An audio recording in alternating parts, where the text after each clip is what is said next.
ప్రతి చిన్న సినిమాకి ఖచ్చితంగా మొన్న హైదరాబాద్లో ఉన్న 18 మల్టీప్లెక్స్లోని ఒక 5 షోలు ఖచ్చితంగా ఇవ్వాలని, అలాగే సింగిల్ థియేటర్లో ఒక 5 థియేటర్లకి కంపల్సరీగా షోలు ఇవ్వాలని మేము నిర్ణయం తీసుకోవడం జరిగింది. ఇప్పుడు ట్రైలర్ చూసాం మనం. వైజాగ్లో 40 రోజులు 50 రోజులు షూటింగ్ చేసి ఎంతో కష్టపడి కొత్త ఆర్టిస్టులు, కొత్త డైరెక్టర్లు, కొత్త టెక్నీషియన్లు పెట్టి సినిమా తీశారు. ఆ సినిమా ప్రేక్షకులకు వస్తే థియేటర్లో జనం చూస్తేనే ఆ సినిమా హిట్టా కాదా అనే విషయం తెలుస్తుంది. అటువంటి సినిమా థియేటర్ వరకు వెళ్ళడానికి చాలా కష్టమైన ఈ రోజుల్లో ఇంత కష్టపడి సినిమా తీసినా కూడా ప్రయోజనం లేకుండా పోతుంది. అందువల్ల ఈ నైజాంలో అనే చోట చాలా సినిమా థియేటర్లు టైట్గా ఉండటం వలన ఏ చిన్న సినిమా కూడా పూర్తిగా సినిమా చూసే అదృష్టం ఎవరు నోచుకోవట్లేదు. కాబట్టి దీనివల్ల ఒక ఛాంబర్ తరపు నుంచి ఒక అవేర్నెస్ కమిటీ పెట్టాం. కాబట్టి దాంట్లో ప్రతి చిన్న సినిమా కూడా ఖచ్చితంగా థియేటర్ల వాళ్ళని ప్రతిపాదన పెట్టాం. అది అమలు జరుగుతుంది నెక్స్ట్ మంత్ నుంచి.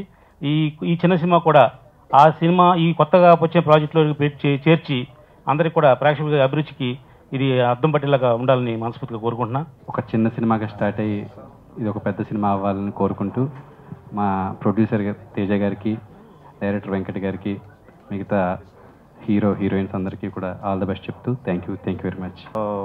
మంచి సందేశం ఉంది. ఎందుకంటే ప్రేమించకపోతే యాసిడ్ పోద్దామనే కంటెంట్ లేదు అందులో. ముఖ్యంగా వాళ్ళ ఉద్దేశం అదే, ఆ టైటిల్ పెట్టడానికి రీజన్ అదే. దర్శకుడుగా 25, నాకు ఒక 25 ఇయర్స్ నుంచి తెలుసాను. అంటే నేను పుట్టినప్పటి నుంచి కూడా నా చుట్టుపక్కల ఎప్పుడు ఉండేవాడు. అలాగే ఎప్పుడన్నా ఏదన్నా ఏ పండగకైనా కూడా ప్రతిసారి నేను స్టేజ్ మీద ఫస్ట్ చూసింది వెంకట్నే. ఆల్మోస్ట్ ఒక 500 ప్రోగ్రామ్స్ చూస్తుంటాను వెంకట్ నాకు తెలిసి. సో కొరియోగ్రాఫర్గా నాకు పరిచయం, అలాగే ఇప్పుడు డైరెక్టర్ అయ్యాడు. And I'm very proud about that and congratulations Venkat. అలాగే తేజ, కంగ్రాచులేషన్స్. వెంకట్కి ఛాన్స్ ఇచ్చావు, అది కాక ఒక మంచి సినిమా తీసావు. ఒక పాజిటివ్ థాట్తో మాట్లాడి సపోర్ట్ చేసిన ఇంటర్వ్యూలు చూశాను. సో లక్కీగా ఇక్కడికి వచ్చిన తర్వాత మాకు ఆయనే రావడం చాలా సంతోషంగా ఉంది.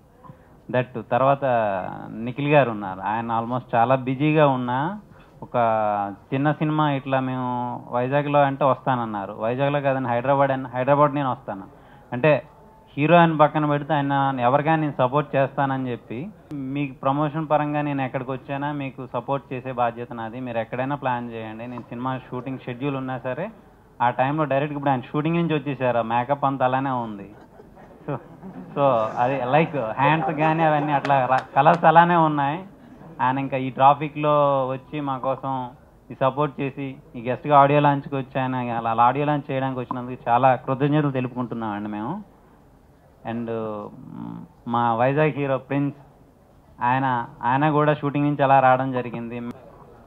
15 సంవత్సరాల క్రితం ఒక వీధి డాన్సర్గా నా కెరీర్ స్టార్ట్ చేసినప్పుడు నేను పెట్టుకున్న గ్రూప్ నేమ్ అది. ఈరోజు డైరెక్టర్ అవ్వడానికి కారణం ఆ విశాఖపట్నం అనే సంస్థ, నన్ను సపోర్ట్ చేసిన నా టీం డాన్సర్స్. ముందుగా నేను అసిస్టెంట్ డైరెక్టర్గా చేయకపోయినా, నాకు ఎటువంటి అనుభవం లేకపోయినా నన్ను నమ్మి సినిమా తీయడానికి ముందుకు వచ్చిన మా అన్నయ్య తేజ గారికి థ్యాంక్ యూ అన్నయ్య, థ్యాంక్ యూ వెరీ మచ్. అలాగే 1 సంవత్సరం క్రితం సినిమా ప్రారంభించడానికి ముందు రిథమ్ స్టూడియో అధినేత అయినటువంటి కొల్లు రామకృష్ణ గారిని కలిసి, సార్ నేను సినిమా తీయాలనుకుంటున్నాను, నాకు పెద్దగా పరిచయాలు లేవు అని చెప్పడం జరిగింది. కొత్త వారికి, క్రియేటివిటీ ఉన్నవారికి మా సినిమా ఇండస్ట్రీ ఎప్పుడూ స్వాగతం పలుకుతుందమ్మా, నీకు అన్ని విధాలా నేను సహకరిస్తాను, నువ్వు నా ఆశీస్సులు ఎప్పుడు ఉంటాయని చెప్పడం జరిగింది. Thank you sir, thank you very much. నేటి యువత 10th క్లాస్ కానీ ఇంటర్మీడియట్ కానీ కంప్లీట్ చేసిన టైంలో ఏమాత్రం వీళ్ళున్న ప్రేమిద్దాం అనే థాట్లో ఉంటారు. అలా కాదు, వారి గోల్ రీచ్ అయ్యి తల్లిదండ్రుల ఆశయాలు నెరవేర్చి అప్పుడు వీలైతే ప్రేమిద్దాం అనేది మా సినిమా కాన్సెప్ట్ అండి. అదే మూవీ కాన్సెప్ట్ అదే. Thank you.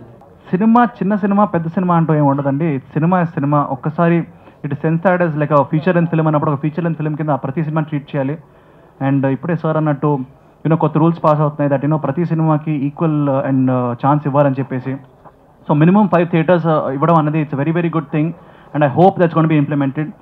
ఎందుకంటే సినిమాలు చూస్తే కానీ మనం చెప్పలేమండి సినిమా హిట్ ఆఫ్ అట్టా అని చెప్పేసి, బికాస్ దట్స్ ఎవ్రీబడి అంటారు కొన్ని సినిమాలు వస్తాయి, అవి దానికి ఆడియన్స్ వెళ్ళే ముందే సినిమా నుంచి తీసేస్తారు, థియేటర్స్ నుంచి తీసేస్తారు, which is very very bad. So every సినిమాకి ఒక ఈక్వల్ ఆపర్చునిటీ ఇవ్వాలి and it should be a fair, వాళ్ళకి జస్టిస్ చేయాలి అన్నది ఇట్స్ అ పాయింట్. అలాగే నేను ఈ ఆడియోకి రావడానికి కారణం ఇస్ అ ప్రొడ్యూసర్ తేజ గారండి. I really have come for him. ఎందుకంటే I believe that congratulations, because నాకు తెలుసండి సినిమా స్టార్ట్ అయ్యేది ఒక డైరెక్టర్ ఐడియాతో స్టార్ట్ అవుద్ది. బట్ ఆ డైరెక్టర్ ఐడియాని స్క్రీన్ చూపించడానికి ప్రొడ్యూసర్ బక్స్ కావాలని, ప్రొడ్యూసర్ క్యాష్ కావాలి, అండ్ ఆయన ట్రస్ట్ కావాలి. And the responsibility of the director is to like make sure he gives a good film. ఎందుకంటే ఒక ప్రొడక్షన్ హౌస్ అనేది ఒక ట్రీ లాంటిదండి. ఆ ట్రీ చాలా హెల్తీగా if it becomes big, lot of people can be under it. నాకు తెలిసి directors, actors చాలామంది ఫ్లరిష్ అవుతారు. సో ఆ ప్రొడక్షన్ హౌస్ అనేది, ఒక ప్రొడ్యూసర్ అనేది చాలా చాలా ఇంపార్టెంట్ మన ఇండస్ట్రీకి. ఇప్పుడు రైట్ నౌ చాలామంది ప్రొడ్యూసర్ని మనం పట్టించుకోవట్లేదు. సినిమా హిట్ అవుతే హీరోకి కానీ డైరెక్టర్ కానీ క్రెడిట్ అవుతుంది. Even producer should be appreciated. నేను ఇక్కడ I come for that and really hope Visakha film factory becomes very very successful in the future and make a lot of good films.